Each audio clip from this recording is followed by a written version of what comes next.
एक बार एक शिष्य ने विनम्रता पूर्वक अपने गुरुजी से पूछा, गुरुजी, कुछ लोग कहते हैं कि जीवन एक संघर्ष है, कुछ अन्य कहते हैं कि जीवन एक खेल है और कुछ तो जीवन को एक उत्सव की संज्ञा देते हैं। इनमें कौन सही है?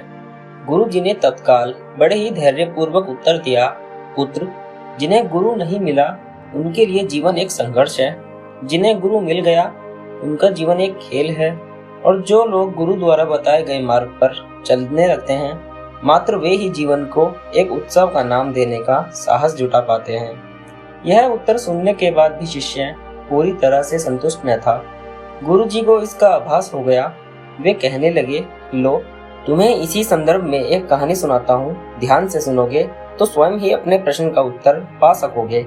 उन्होंने जो कहानी सुनाई वह इस प्रकार थी।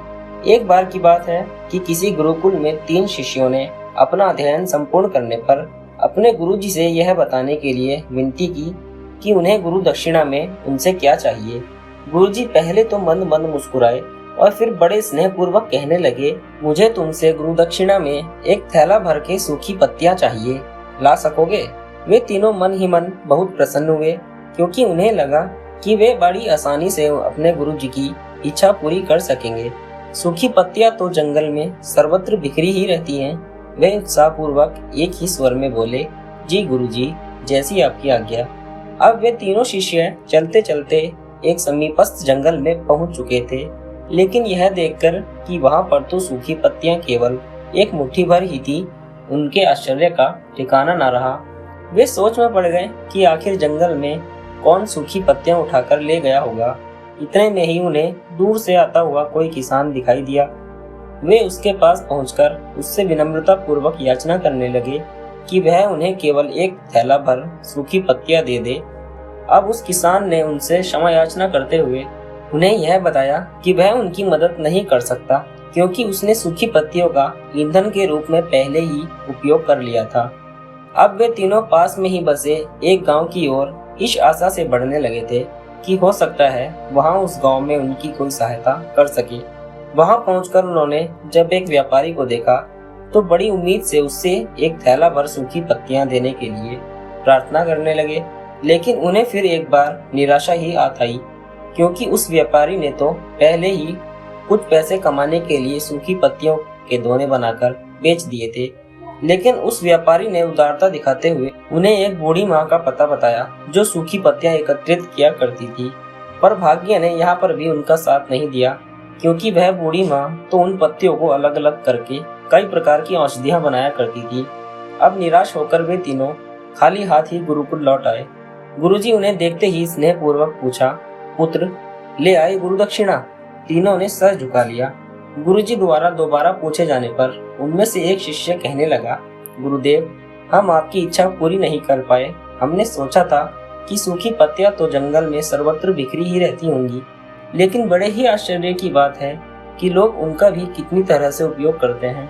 गुरुजी फिर पहले ही तरह मुस्कुराते हुए प्रेम पूर्वक बोले, निराश क्यों होते हो, प्रसन्न हो जाओ, और यही ज्ञान कि सूखी पत्तियां भी व्यर्थ नहीं हुआ करती, बल्कि उनके भी अनेक उपयोग हुआ करते हैं, मुझे गुरु दक्षिणा के रूप में दे दो।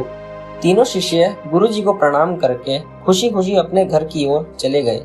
वह शिष्य जो गुरुजी की कहानी एकाग्रचित होकर सुन रहा था, अचानक बड़े उत्साह से बोला, गुरुजी, अब मुझे अच्छी तरह ज्ञात हो गया है कि आप क्या कहना चाहते हैं। आपका संकेत वस्तुतः इसी ओर है ना, कि जब सर्वत्र सुलभ सूखी पत्तियां भी निरर्थक या बेकार नहीं होती, तो फिर हम कैसे किसी भी वस्तु या व्यक्ति को छोटा और महत्वहीन मानकर उसका तिरस्कार कर सकते हैं। चींटी से लेकर हाथी तक और सुई से लेकर तलवार तक सभी का अपना अपना महत्व होता है। गुरुजी भी तुरंत ही बोले, हाँ पुत्र, मेरे कहने का भी तात्पर्य यही है कि हम जब भी किसी से मिलें तो उसे यथा योग्य मान देने का भरसक प्रयास करें, ताकि आपस में स्नेह, सद्भावना, सहानुभूति और सहिष्णुता का विस्तार होता रहे और हमारा जीवन संघर्ष के बजाय उत्सव बन सके। दूसरे, यदि जीवन को एक खेल ही मान जाए तो बेहतर यही होगा कि हम निर्विक्षेप, स्वस्थ और शांत प्रतियोगिता में ही भाग लें और अपने निष्पादन तथा निर्माण को ऊंचाई के शिखर पर ले जाने का अथक प्रयास करें। अब शिष्य पूरी तरह से संतुष्ट था। अंततः मैं यही कहना चाहता हूँ कि यदि हम मन, वचन और कर्म, इन तीनों ही स्तरों पर इस कहानी का मूल्यांकन करें तो यह कहानी खरी ही उतरेगी। सबके प्रति पूर्वाग्रह से मुक्त करने वाला व्यक्ति अपने वचनों से कभी भी किसी को आहत करने का दुस्साहस नहीं करता और उसकी यही ऊर्जा उसके पुरुषार्थ के मार्ग के समस्त बाधाओं को हर लेती है। वस्तुतः हमारे जीवन का सबसे बड़ा उत्सव पुरुषार्थ ही होता है, ऐसा विद्वानों का मत है। दोस्तों, कहानी पसंद आई हो तो कहानी को लाइक और चैनल को सब्सक्राइब जरूर करें। धन्यवाद।